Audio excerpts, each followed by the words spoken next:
ഈ നരയുടെ ഒരു പ്രധാനപ്പെട്ട കാരണമായിട്ട് എന്തുകൊണ്ട് നമുക്ക് ഈ അയൺ ഓവർലോഡിനെ അഡ്രസ്സ് ചെയ്തുകൂടാ എന്നുള്ളതാണ്. ഞാൻ അവിടെ പറഞ്ഞത് കോപ്പർ കഴിക്കാനല്ല, കോപ്പർ അസറ്റേറ്റിനെ അപ്ലൈ ചെയ്യാൻ.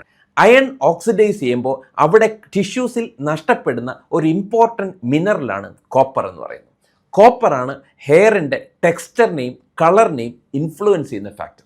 കോപ്പർ തൈറോസിനേസ് എൻസൈം എന്ന് പറഞ്ഞ ഒരു എൻസൈമിനെ ആക്ടിവേറ്റ് ചെയ്യും. ഇതാണ് മെലാനിനെ ഹൈപ്പറായിട്ട് പ്രൊഡ്യൂസ് ചെയ്യാൻ സഹായിക്കുകയും ചെയ്യുന്നത്. ഞാൻ ആദ്യമേ പറഞ്ഞു കഴിഞ്ഞു, അയൺ ഓക്സിജനുമായിട്ട് ലിങ്ക് ചെയ്ത് ഫ്രീ റാഡിക്കൽസ് പ്രൊഡ്യൂസ് ചെയ്യുന്നു എന്നുള്ളത്. ആ ഫ്രീ റാഡിക്കൽ ഓക്സിഡേറ്റീവ് പ്രോസസ്സ് ഒരു ചെയിൻ റിയാക്ഷനാണ്. മാസീവായിട്ട് ചെയിനായിട്ട് പോവുകയാണ്. ഈ ചെയിനിനെ ബ്രേക്ക് ചെയ്യണം. Break the chain. എങ്ങനെ ഈ ഓക്സിഡേഷൻ പ്രോസസ്സിനെ ബ്രേക്ക് ചെയ്യാം?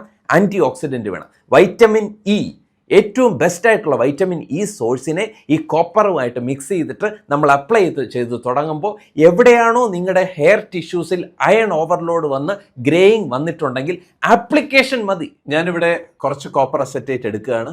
കുറച്ച് കോപ്പർ അസറ്റേറ്റും വൈറ്റമിൻ ഇയും കൂടി നമുക്കൊന്ന് മിക്സ് ചെയ്യാം.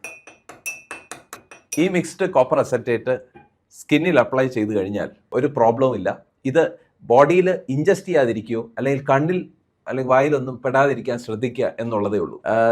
ഇവിടെ ഞാൻ ഒരു പ്രൊഡക്ട്സും ഇതിനു വേണ്ടി മാനുഫാക്ചർ ചെയ്ത് വിൽക്കുകയോ ഒന്നും ചെയ്യുന്നില്ല എന്നുള്ള ഒരു സത്യം കൂടി നിങ്ങളോട് പറഞ്ഞുകൊള്ളട്ടെ.